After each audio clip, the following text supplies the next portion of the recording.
several such reports have surfaced from across the country. Water contamination happens when old pipelines run next to sewage lines. Loose joints and cracks allow sewage to enter drinking water. Low pressure further pulls contaminants in and add construction damage and poor inspections, and you have crisis waiting to happen. And that's exactly what seems to have happened here. Nationally, the crisis continues to escalate. Nearly 70% of India's water sources are contaminated, and India ranks near the bottom globally on water quality. There is still no public ranking of cities based on drinking water safety. Clean streets do not guarantee clean water. So what should you watch out for at home? Cloudy water, sewage or rotten smell, sudden bitter or salty taste. If multiple people fall sick, stop using tap water immediately. And what should we as citizens demand? Regular water quality reports, immediate action on complaints, free treatment during outbreaks, and accountability for delays. So joining us to take this conversation forward and really decode for us what we're seeing, what can be done, how can we prevent this the next time going forward? We are joined by Dr. Chandrakant Laharia, who's an epidemiologist. He is our first speaker this morning. Good morning, Dr. Laharia. Also joining us is Nitya Jacob, water policy analyst. Thank you to the both of you. It's an important conversation, a conversation that's been shaping up slowly in different ways across the country since the end of 2025. Mr. Jacob, if I can begin with you, is this people not being denied their basic right to live? It's literally tied to your constitutional rights, and here we're taking something as serious as contamination for granted. Before people, don't fall sick, deaths are not reported, it goes unwatched, unchecked. What do you think has been the biggest problem when it comes to water contamination crisis in different parts of the country, let alone Indore? But overall, what do you think is happening? Is it water quality alone? Is it infrastructure? Is it urbanization? Where do you think the biggest fault lies? Hi, Christine. Good morning. Yeah, I think you bundled a lot of questions into that one statement. So I'll try and take them one at a time. I think there is a UN Charter on basic human rights to safe drinking water and sanitation. India, unfortunately, did not sign up to that. So we are not bound by the charter, but you're absolutely right that safe drinking water is part of the right to life, and therefore it is one of the fundamental rights that citizens have. Safe drinking water basically means water that does not make you sick and that you can drink without treatment directly from the source. Unfortunately, no Indian city, leave alone villages, have been able to provide safe drinking water to people. And I think how it was summarized at the beginning of this program was very nicely done. The causes of contamination of drinking water, there are so many of them.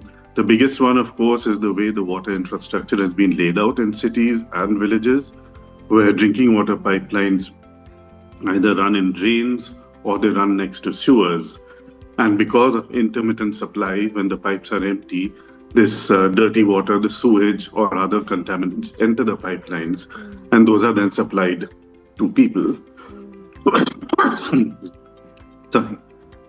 Water quality testing has been extremely deficient. So even though we have a network of laboratories, water quality is usually tested at the point of supply, not at the source. And source testing is done randomly. If someone has the problems in their drinking water, they can get the water quality tested, but it's not done systematically. So people are supplied what may be clean water. By the time it reaches the customer, the water may be completely contaminated. Okay, that's an important one. Mr. Jacob, you're saying the problem is not at the source. The problem is by the time it reaches your home, somewhere there's contamination that enters the water supply, and this is the result. You end up seeing a lot of hospitalizations, unfortunately deaths in Indore as well. We'll take it one by one. I'll come back to you for more. Dr. Laharia, from an epidemiologist's point of view and perspective, tell us, if we're looking at this community-wise, what are the early signs that are a big indication of how a water crisis could be unfolding? So we can break this into multiple parts. The initial understanding is that we always look for example, water supply in isolation. While ideally it should be looked holistically, as previous speaker also talked about water, sanitation and hygiene. And these are not just a health or well-being issue, these are the livelihood issue, these are school education issue, that if any of these are faltering, then entire system is affected. The kids will not be able to go to school because when they are falling sick, hospital attendance will increase, people will have diarrhea and lose motion. So we should first thing need to do is stop looking in isolation that okay, streets are clean or sewage system is functioning or wastage being collected is fine. Water is integral part of, we need to look holistically. Now when we will identify problem, I think India's challenge is that we have such a high burden of diarrheal disease like we colloquially or in a slang called Delhi belly, where anyone traveler going to any other city in India or a foreigner coming to India develop a diarrheal disease. So this is a baseline level of the waterborne illness is so high that it is difficult to pick up. And that's why it's important that we need to have a water quality check in this case at the source also, but at the treatment level, at supply and household level. So we need to work at all level, and we also need to look at the data when people like citizens are complaining. This need to be notified, and this should be a very quick nudge for the authority to test the water quality in that locality. The challenge in India is that people complain, but the infrastructure or system is not there to test the quality of the water. So sticking to just what happened in Indore, Dr. Laharia, So a lot of people mid-December or close to 25th December started complaining of foul smell, started complaining of bad taste, started picking on those early signs, and yet nothing formally was done, no strict action was taken. Possibly those lives could have been saved. And that's why I'm trying to ask you, what are those early signs as a community to spread awareness, to help people understand that this is something you must flag no matter what? What are those signs? So if it's not late December, in fact, if we go by some of the media reports, by mid-July and in some cases again in mid-October, people started complaining. So that is the point. If the complaint of the people have a mechanism or system of reporting to the authorities, and then once this complaint comes, it should be addressed in the time-bound manner. So people complain in July, and only when the attendance at the nearest healthcare center increased manifold or drastically, then only the authority got activated. Yeah. So we need to understand this thing, that responsive governance where any complaint is taken seriously and reported. And of course we know that the quality of water, which is like clearly visibly contaminated, is reported not only from Indore but multiple part of the city. You go to any area of the Delhi and then people complain that they have a water supply which appears very visibly contaminated or visibly not drinkable quality water, but then very rarely action is taken. Okay, Mr. Jacob, it's a very interesting point. Contamination is seen as silent until it turns fatal. Unfortunately, that's what it came down to in the case of Indore, and possibly in the past in other pockets of the country as well. Mr. Jacob, let's talk about the water quality monitoring system. How robust is this process in India? How frequent is testing done? What about data? Is it collected at regular intervals? How transparent is the data? So tell us more about that. So I think we have a huge network of public health laboratories which are supposed to do water quality testing. And they're supposed to test for things like biological contamination, chemical contamination, dissolved salts and things like that, at least twice a year. And then if there are cases like Indore or some other cities where water contamination is reported, foul smelling water, dirty water, then they're supposed to come in and test immediately.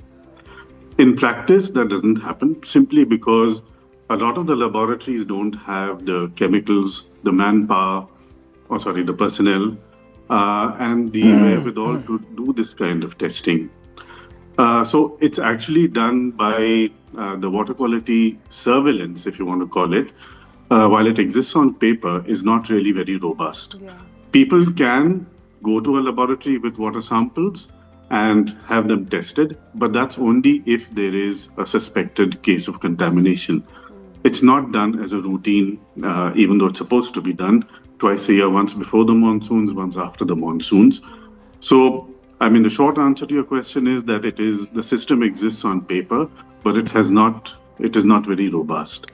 And I want to ask you what we can do at an individual level. So how can we begin from our homes? But before that, do you also think another big problem here is how municipal departments possibly work in silos? So you have, let's say, the road construction agencies dig up without coordinating with the water or sewage boards. Do you think the problem lies at that level? Yeah, absolutely. I mean, there's so many agencies in every city, in every village. They all have their own budgets and priorities and work schedules. Nobody talks to each other. So a water pipeline that has been freshly laid and is in perfect working condition could be damaged by the digging of another agency like the power department or the telecom department. So there is need for some sort of coordination, but there's also need to understand where this underground infrastructure runs. And water pipelines usually run below low roads, and that's where everything else also runs. But it's important for agencies to at least share basic data among themselves so that they know when they're going to dig something, there's a water pipeline there, or there's a power pipeline there. Basically, it requires a lot of coordination among different departments across, and the lack of it is what has resulted in so many people losing their lives, so many people falling sick and currently undergoing treatment. Speaking of which, Dr. Laharia, how much of, if clean water supply is accessible in all homes, how much of the healthcare burden could be lifted off then? And do you really think that water contamination more often than not is treated as an engineering issue than a health issue? Water supply and safe drinking water is definitely health and well-being issue. Now, if we talk about the burden of illnesses due to water, unsafe drinking water, we don't have that kind of reliable data, but whatever data is available from hospitals, we know that an estimated around 2 crore of Indian people fall sick due to unsafe drinking water. They develop diarrhea and other illnesses. But there are other estimates available which are more specific on deaths related to diarrhea. And many of those deaths are due to the unsafe drinking water, which result in the spread of the various illnesses. And around 1.5 lakh children are estimated to die in India every year due to unsafe drinking water. But more than the deaths, there is a hospitalization, which is a burden on healthcare facility. So indirect cost on the government, and then cost on the facility. So there are direct and indirect costs due to deaths, disability, hospitalization on this thing. But more important point is that all of these costs are excessively high on individuals who are poor, marginalized, children, women, elderly. To begin with, they don't have access to RO filters, for instance. Right, so something as basic as that. So if you don't have an RO filter and your water is contaminated, how do you have or gain access to basic clean water? And do you think then, Mr. Jacob, that this is a good point here? Yes, Dr. Laharia. Sorry, just a quick point here that if one of the good parameter of this is that if people have to order the packaged drinking water in their house in urban settings and even rich people, which definitely indicate that the water supply which is coming from municipal corporation and not the quality which it can be consumed, and then poor people need to rely on that water supply, and which results in increased cost of hospitalization. And that's why it's a moral responsibility of elected governments and municipal corporation to spend more and ensure that every drop of water which is flowing through the taps is of a drinkable quality. Okay, very quickly, running out of time, Mr. Jacob, do you think RO filters have actually proven effective in cases like these? So if your water is highly contaminated and you have RO filters installed, does that guarantee you safe drinking water? In a nutshell, it does. Okay. But I think, like Dr. Laharia said, RO filters are an expensive solution. There are lots of other solutions which the Department of Drinking Water Supply has on its website. So if people want to take a look, it's available in Hindi and English. A simple act of boiling water before you drink it, or using chlorine tablets, or using an ultra filter, not an RO filter, but there are other kinds of filters that remove bacteria and viruses. And this deals with all sources of contamination, so industrial, biological, anything? Not so much industrial, but they'll certainly get rid of all the biological contamination, and that's what we're looking at now, because people have died because of E. coli in water. Industrial contamination is much harder to get rid of. Yeah. But you can certainly kill off most of your bacteria and viruses that make you sick if you boil water, or if you use chlorine tablets, or you use ultra filters. RO filters are sort of like an extreme solution, but yes, they are definitely one solution. But I think, like what Dr. Laharia was saying, it's a responsibility of the government to provide its citizens safe drinking water. So getting citizens to use these point-of-use treatments means that we are absolving the government of its responsibility. We need to hold the government responsible for providing us safe drinking water all the time. And that's unfortunately not the case anywhere in this country. And Mr. Jacob, is there any system in place currently that guarantees citizens real-time data or information on water quality, just like air quality? Or can that be a possibility in the future? It can be, because the pollution control boards in the country, the state pollution control boards, have their databases, and they are mandated to keep track of water quality. So if they simply have a citizens dashboard which provides not even real time, but even monthly updates on water quality, that would be an easy thing to do. Just like now we have data on air quality from many cities, we could have data on water quality from many cities. So it is entirely feasible, it's entirely possible. And we have the IT infrastructure to do it, and people have smartphones. They could easily have an app to monitor the local water quality. Okay. Dr. Laharia, very quickly, we're wrapping up this conversation, but for all those watching, since we're looking at lives, innocent lives lost here, a quick tip for anyone who senses a problem, thinks their water is contaminated, their body has reacted or sent out the first wrong signal. What is it that they're to pick on to ensure that they reach out to a healthcare professional at the earliest? If you have increased incidence of loose motions in your community, not just in your family, or if you see that people are reporting a turbid or visibly contaminated water, it needs to be reported to the authorities. Loose motion, diarrhea, etc., especially to elderly and children, go to a healthcare provider and report the complaint. Of course, they might get some stool tests and other things done. So take care of your health, ensure you have a alternative source of water which is good quality or drinkable quality. These are some of the steps. And be aware what is happening in your community so you can take corrective measures. The unfortunate part and also the worrying part here is that these problems persist as we speak in some of the cities that are considered well managed. So we're really going to have to zoom in on the problem and come out with concrete steps to address it before more lives are lost. Thank you so much, both you gentlemen, for joining us this morning. It's been wonderful decoding this story with you. Hopefully, we're taking notes and really working on this in days to come. Shifting focus, we head into a short break for now. On the other side, we will be going over to a story of someone who started off as a waiter, today owns a multi-crore Puranpoli brand. We'll talk about that business success and what it means for the future of Bhaskar's Puranpoli. We'll be right back in just a bit.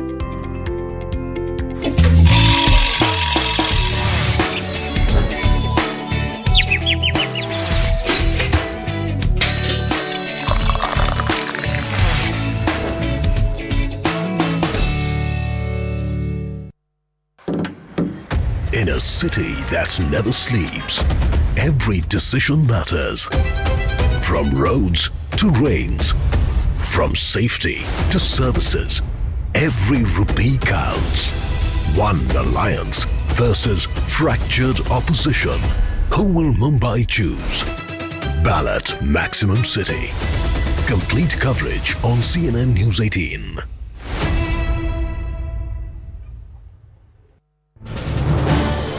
This is News 18 Network.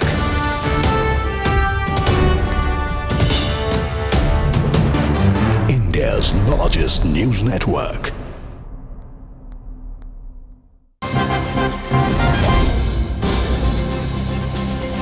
Alright, so we have breaking news coming in from the United States that President Donald Trump has said Venezuela could use funds from a new oil deal to buy only American-made products. He called the decision wise, noting it would benefit both Venezuelans and the United States. The move, he suggested, strengthens economic ties and supports U.S. industries while providing Venezuela with reliable goods. We have CNN News 18 Siddhant Mishra joining us live right now. Siddhant, so my first question to you is, which US products can Venezuela buy and who enforces the rules? Well, this announcement has been made by White House, President Trump, and he says that Venezuela is going to be purchasing only American-made products with the money they receive from our new oil deal. A wise choice and a very good thing for the people of Venezuela and the United States. There is very little clarity on what kind of products Donald Trump is referring to. What kind of a deal the Americans are going to sign with the interim authorities in Venezuela. But one thing is for sure, perhaps the way yesterday 2 of the oil tankers were intercepted and later taken to the U.S.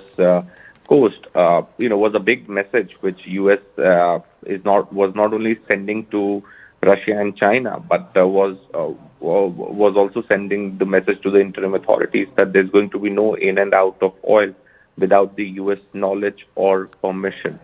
And that was really impactful what the U.S. did yesterday. So maybe they are going to work on some kind of a deal now. In fact, President Trump said that they are only going to buy American products. The purchases will include the other things, American agriculture products, American-made medicines, medical devices, equipments to improve Venezuela's electric grid, energy facilities. In other words, Venezuela is committed to doing business with the United States of America as their principal partner. So all kinds of American companies are going to do business in Venezuela. Venezuela requires, not only the oil infrastructure requires refurbishment, but there are other sectors also.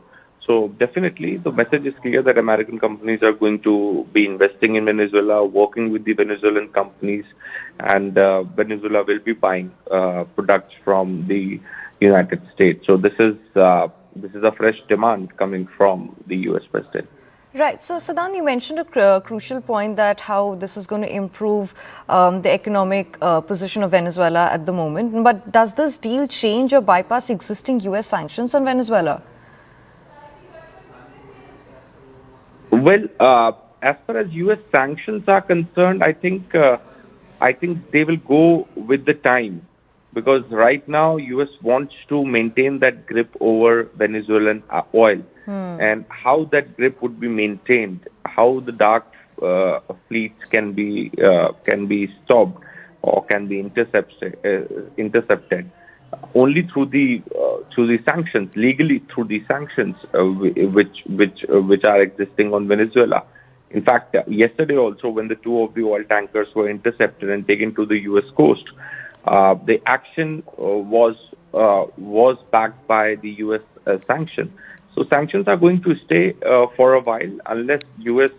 officially signs a deal with Venezuela or gets some kind of commitment from Venezuela. Sanctions are going to stay, but definitely the U.S. will be easing out the sanctions over Venezuela, but not immediately. Right. Siddhant, stay with us. We have another breaking news coming in from the US itself.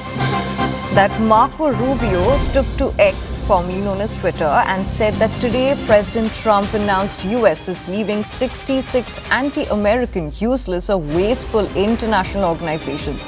Review of additional international organizations remains ongoing. So he took to Twitter and wrote, today, President Trump announced US is leaving 66 anti-American, useless or wasteful international organizations. Review of additional information. International organizations remain ongoing. So, Siddhant, back to you. What exactly are these 66 organizations that they're referring to? Do we know of that yet? No, all we know is the release which has come from the State Department.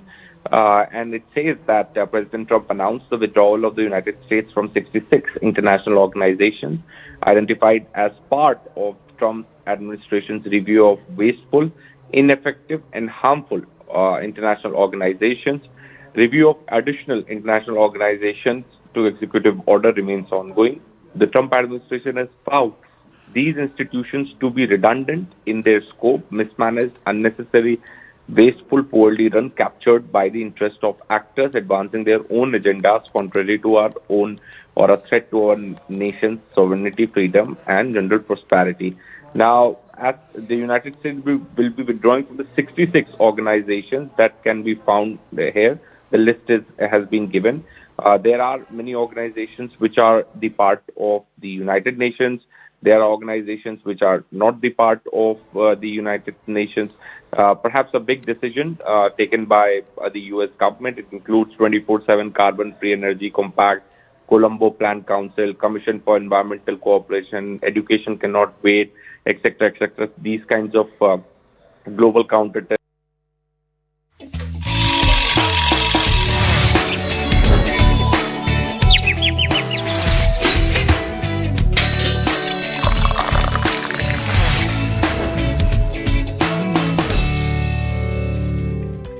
Welcome back. Allow me to now introduce our person of interest, Rinita Malhotra Hora. She is the author of the book titled Ace of Blades, the life story of the Blade King of India, a book that tells the story of her father, R.K. Malhotra, from Topaz in 1970s to Supermax over the years. The book traces how a homegrown razor brand became part of everyday Indian life. What makes it special is that it's written from a daughter's point of view, shaped by what she saw up close, the ambition, the risks and the sacrifices behind the father's empire. Let's hear from Rinita. Hi, good morning, Rinita. Thank you for joining us here on The Breakfast Club. It's taken a while for you to come out with this book, right? The thought began, I think, close to 2 decades ago or more, and you started working on it close to 4 or 5 years ago. So what is the story there, the long story that we're finally seeing in this book? Thank you so much for having me on the show. It's a pleasure to be here. You're absolutely right. The seed of the idea sort of germinated a good 2 decades ago. And I would say that for the last decade of my father's life, I was really after him for this story, and hounding would be the only word. I was hounding him, and he would say, I'm not ready. He had, at that point, sold out his business to private equity. There was a private equity injection of cash, which, he was very quickly ejected from the company. And he said, when I'm ready, then I'll let you know. That took forever, and I think it was the last few times that I actually saw him in person that I began to get signals from him that he was actually ready to talk. Come COVID, we all went into lockdown, the world shut down, nobody could travel. And my biggest fear was that I wouldn't see my parents again. So October 2020, towards the end of COVID, my brother orchestrated for them to fly to England, and I flew to England from California, where I lived. That's where I met my parents. That's where I began to really interview my father, because he started talking the very next day. And I ended up with something like 14 and a half hours of tape, which became exactly my source material. Little did I know then that would be the last time I would see him. Right, you've written all your life, and being a journalist, you love doing the same. When did you decide that the next thing you write is going to be about your father? And I'm sure it comes with its own challenges, Rinita, isn't it? Really detaching from the person you possibly, one of the most loved persons of your life, and, thinking of it as something that's all about his life without the emotions. Absolutely. Not an easy thing to do. Most of RK's work, his life work, came before the age of the internet. So forget about phones or social media, anything like that. Most of it came even before the internet. So if you had looked online, maybe even up to 3 weeks ago, you would have found nothing, literally nothing, except for perhaps records, from lawsuits in public domain. Now, I knew that, and I was determined that this was a very important piece of Indian history that needed to be documented. And like I mentioned, I got my source material the last time I saw him, but that wasn't enough, obviously. So right after that, I needed to go and interview whoever I could, and I did. So it was whether it was members from the family, whoever wanted to talk, ex-colleagues, ex-staff, ex-workers, Brandy Gill, who ran Gillette India, his friends, whoever I could get to sort of vet, interview, and validate what he had said. And you're right, it was a difficult process because I had known this man all my life as his father. I had always behaved, towards him as his child. But I think it was in that year after he passed away that I was able to separate myself, to detach and to understand him as a character and as a human being that was not my father. A man who really struggled throughout his life to make his mark. And internally, somewhere has your relationship with him changed and evolved ever since you got down to write this book and ever since it's come out and possibly you've given it your first read? Absolutely, because like I said, I understand him now as a human being, as a flawed human being and as a brilliant human being, but not as my father. Many people will say, what a great tribute to your dad. It wasn't meant to be a tribute. The fact that it is fantastic, but it's meant to document, as I said, a very important piece of Indian history. How would you motivate our viewers this morning to really go for this book on the shelf? So tell us, what is it that they stand to gain the most when they go ahead and give Ace of Blades a read? Is it business ideas? Is it rising from business setbacks? Or is it really his personal business ethics that you've given the biggest priority? It's all three. I say that this is a coming of age story on three levels. Of course, it's a coming of age for the protagonist, R.K. Malhotra himself, because as you rightly say, he had to struggle. He developed a whole sense of personal business ethics and modus operandi that we could all learn from. But it's a coming of age story for India itself, for the FMCG sector, and specifically for the razor blade industry, because he really built this industry with his own two hands. And I use the word industry rather than his company or his brands or his blades, because it went far beyond that. It's also a coming of age story for every single Indian man who for 60 out of his 84, 85 years of RK's life shaved with his products, because after all, what do Indian men do when they come of age? They shave. Yeah. And are there any business tips or things that young entrepreneurs or ones who are looking at starting off something new, they stand to gain here? Because if we talk chips, there's one brand that comes to your mind. Traditionally, if we talk washing powder, there's one brand that comes to your mind, at least for the Indian audience. And Topaz is no different when it comes to razor blades. So for anyone starting off or thinking of opening something new, getting into something new, is there more for them in the book? There's a lot for them in the book. They will read through all of that as, it's a good 400 pages. Towards the end of the book, however, I do put together a list of 30-odd life principles of RK, which he really strongly believed and lived by. And these are principles that he applied to his business, to his life, because the two of those were intricately connected. He couldn't distinguish one from the other. And to really command success in the market, in his life, for his brands, for his business, he firmly stuck to these principles. So, starting out with things like, when you go through life or business, you don't look in the rear view mirror because the traffic is ahead. These are simple metaphors that he lived by, that he taught us. And when I say us, it wasn't just his descendants, it was everybody he worked with, and arguably they were more important even than his descendants. But it's these life principles which are also his business principles, that towards the end of the book, there are a good 30 of them. And I strongly suggest that every reader look at those, don't miss out. Have early readers reacted in a way that surprised you? Because a lot of times when you're at it, when you're going through the entire writing process and you're so closely linked to the thought, the idea, the feeling behind it, you do not pick on things that might stun people. So have people come with feedback or reaction that's left you a little bit surprised?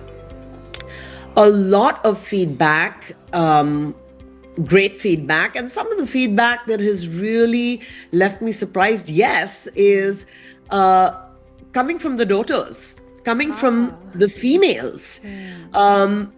Because there really is this reaction about how much they can learn from their fathers. As a female myself, I didn't really get to know my father until I was an adult, because as a very patriarchal person, he did not know what to do with little girls. They were the domain of the mother. And it wasn't until I sort of grew up, went to college, went abroad, that I began to connect with him as a person. And then, of course, there was a lot of conflict after that, because I disagreed with a lot of what he said. And he was a very feisty, independent person, very strong-viewed and insistent on his views. Fortunately, unfortunately, perhaps I took after him. So there was a lot of argument. So a lot of my books that I write, whether they are fiction or non-fiction, tend to be female-driven with very strong females. Or, on the flip side, very male-dominant, this being one of them. And I did think about that. And, I didn't want to inject the female perspective just for the sake of it, because every book deserves its place, every story deserves its place. However, you do find a lot of strong female characters. His mother, his wife, they certainly feature very prominently in his story. But what I'm getting now, which I wasn't expecting and which has been surprising me, is that a lot of what you are reading are conversations and things that you can learn from a father to a daughter. And even if you have a difficult relationship, perhaps with your father, or are estranged from him, or, he doesn't know how to deal with you, like my father didn't know how to deal with me as a child, there's so much you can learn. How lovely. So we'll wrap up this conversation on that very positive note. It's been lovely speaking with you this morning, Ranita. Thank you so much and all the very best for Ace of Blades. Thank you. Thank you so much. Okay, with that, we shift our focus to our second person of interest today, Vittal Shetty, one of the co-founders of restaurant brand Puranpoli Ghar. What began as a simple idea to celebrate one traditional Maharashtrian delicacy has grown into a well-known food brand. Vittal Shetty has played a key role in shaping Puranpoli Ghar's growth, branding and expansion, helping take a home-style favorite to a national audience. The brand gained wider recognition after appearing on Shark Tank India and grabbed attention with its presence at Anand Ambani's wedding, marking a major milestone in its journey. So let's hear all about the sweet success story of Puranpoli Ghar from Vittal Shetty, who joins us this morning. Good morning, Mr. Shetty. Hope you're doing well. It's been such an inspiring story, and Mr. Bhaskar is really the person who's to be given all the credit. You're sharing the business idea, you're taking it forward with Bhaskar ji. Tell us, when you entered Puranpoli Ghar and the entire family, and the growth that you've seen ever since you got linked to the business. Yeah, of course. Thank you so much for having me over here. Yes, everything started from Mr. Bhaskar. Bhaskar's journey started in Bangalore. He did all the odd jobs and every single thing. Then after that, finally, nothing became successful to him. Like he started selling, vadas and started a small canteen. A lot of other things he started, but nothing worked out. Then after that, he learned, Puranpoli. He learned how to make Puranpoli, because especially in Karnataka, there's called as Holige. It's the same dish in a different day, place called a different one. In Maharashtra, it's called Puranpoli. In Karnataka, called as Holige. And in Tamil Nadu, it's called Boli. And, Andhra Pradesh, called as Bobatlu. Okay. So that's what exactly he started. He started selling in the cycle, and, he grown up from there. And then after that, he got a small shop. He started with that, just behind the staircase, he started. And that's what exactly, then after that, start selling it, he started expanding it. The first outlet he started in, DVG Road, which is the famous road over there in Bangalore. So that becomes a very successful, and that's what he started expanding it. So I know him since from the childhood. We share a similar story. Basically, I used to work in my uncle's hotel, and I used to help in selling idli vadas and all this kind of thing. He also says a similar story. And I did my education in Bangalore. That's the way. Then grew up. Then I came down to Mumbai.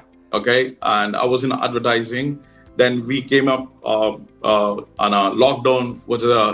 Advertising was a very bad shape at the time. I had to wrap it up on my other business. There's something I always interested to something really bring it to Mumbai, especially Maharashtra. There's one thing I could think about at that time was a Puranpoli, right?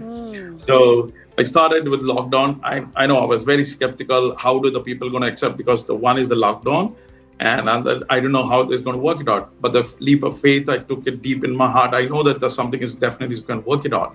We started with, we taken a bank loan. We didn't have money at the time. We took a bank loan. We started the first outlet in Thane. And it was a great success. It was unbelievably, people have welcomed us, and we give a very hygiene food. None of the thing is made in no essence, no chemical, nothing. It's a pure ingredients. It's all a Bhaskar mind, and Bhaskar is helping the thing. Then after that, there's a... and did you, at the very beginning of this idea, when Bhaskar came possibly with this proposal to you, and when you did taste that first Puranpoli that was made by him, were you completely stolen on the thought? Yeah. Is that how it worked out? Yeah. I knew that he was doing it very well, and he tasted it was very good. There's only one, traditionally there's only dal Puranpoli. Okay. Now he started with, he started 2 variety, 3 variety, 4 variety. Like that, we have a 24 variety of Puranpoli today. So we have kava Puranpoli, we have pineapple, we have dry fruits, we have badam, we have anjeer, like jackfruit, and the mangoes are season one. It does really well, So that's where the variety started. So none of the people have a varieties like that. Then we started here in Thane. So it was a great success. Then after that, the Shark Tank people called us, why didn't you showcase? Because this is something unique. And, which was a turning point. The Shark Tank appearance that you all made was a turning point. Absolutely.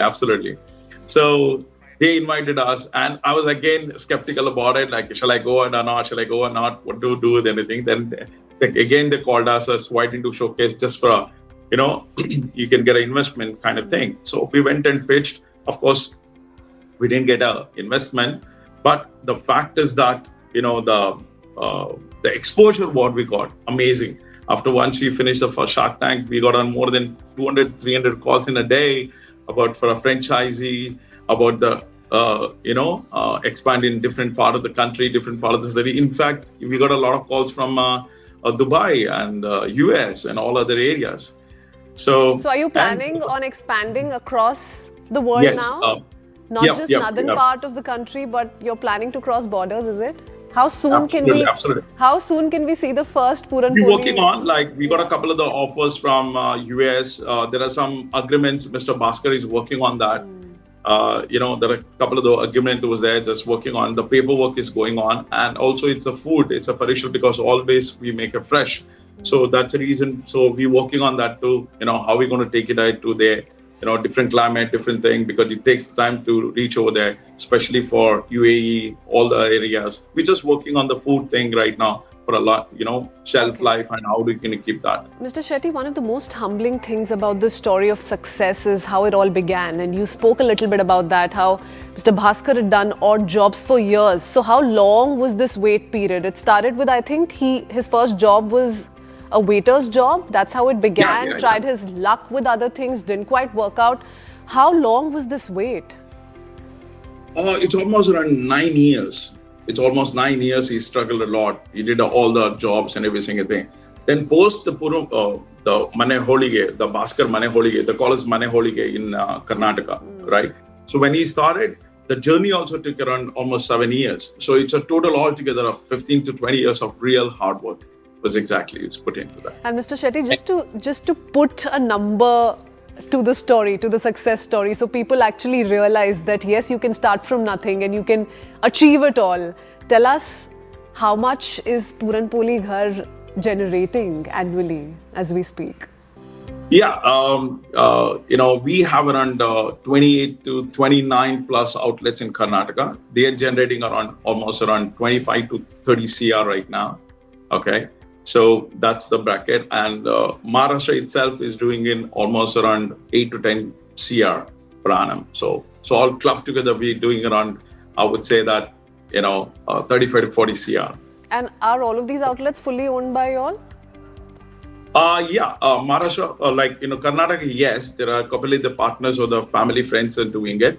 In Maharashtra, so Mumbai, everything is owned by us, and Pune, we have around 2 outlets in Pune, so that is owned by, that's given a franchisee. Okay, so there's franchisee model also that's being adopted. And is that the model you're going to be replicating in other parts of the country? Also, is there a little bit of hesitance on whether Puranpolis will actually work in north of India, because it's not much of a celebrated delicacy, if I can put it that way, in this part of the country? No, it does work. It does work. You won't believe me. Nowadays, 90% of the making Puranpoli is a very tedious job in beat Mumbai, beat Maharashtra, beat Karnataka, anywhere. Puranpoli's making is not so easy. It's only the grannies, nannies, and nannies, and those are the people who used to do it. Nowadays, the younger generations, first of all, they don't have time. There are 90% of the ladies are working right now. So it's easier. And you won't believe me, in our, I be in the counter for most of the time, along with the Maharashtrian, along with the South Indian, there's a lot of North Indians like that. They love it. They call us when I was in Shark Tank, Bansal is actually from North, Piyush. And he said that he couldn't say Puranpoli. I didn't know it's a meeta roti, that calls meeta roti, Yeah. So they love it. You won't be, a lot of people come to our outlets and they take it to parcel to Delhi, Jaipur, Himachal, and Calcutta. There are a lot of people, they take around 15 to 20. There was a guy who taken 50 each of them because they don't get it over there. They take it. So slowly, gradually, of course, this is something really healthy also at the same time, because chana dal is more about a protein and iron, which is the jaggery. Tell us a little bit about the contents. So what is the base flour that's used? Yeah, the flour is all-purpose wheat, which is only 5% we use. 90% is rava.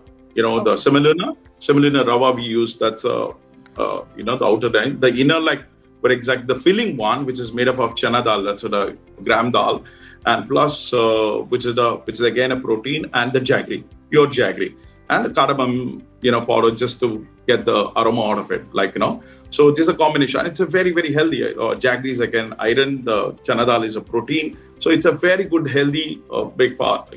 They can, in Maharashtra, the people use it, have it in the morning, have it in the afternoon, have it in the night. Anytime you can have it. It's a full of protein and very nutrition-rich dishes every day. So, of course, we got a lot of, in fact, from Delhi, we got a lot of people asking for when you're going to open a franchisee here. The people do take it and they call us. So when can we have the first outlet in Delhi? Because we're all coming live from Delhi NCR, and these visuals are really drawing us to the Puranpoli experience. So how soon can we expect one in Delhi? Probably over the next year, because the challenge is that it's a manpower intensive work. It's not like it's a patties or pizza burgers or something like that. And you don't want to take away from your key recipe or the taste that you deliver to each and every person who's come for your Puranpoli. Thank you so much, Mr. Shetty. It was lovely having you on board. The success tastes as sweet as the Puranpoli, so many congratulations on that. We head into a very quick break with that. Thank you for joining us. We'll be right back in just a bit.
Network.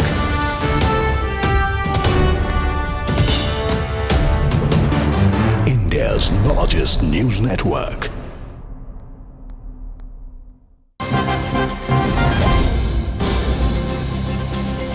All right, so we have breaking news coming in from the United States that President Donald Trump has said Venezuela could use funds from a new oil deal to buy only American-made products. He called the decision wise, noting it would benefit both Venezuelans and the United States. The move, he suggested, strengthens economic ties and supports U.S. industries while providing Venezuela with reliable goods. We have CNN News 18 Siddhant Mishra joining us live right now. Siddhant, so my first question to you is, which U.S. products can Venezuela buy and who enforces the rules? Well, this announcement has been made by White House, President Trump, and he says that Venezuela is going to be purchasing only American-made products with the money they receive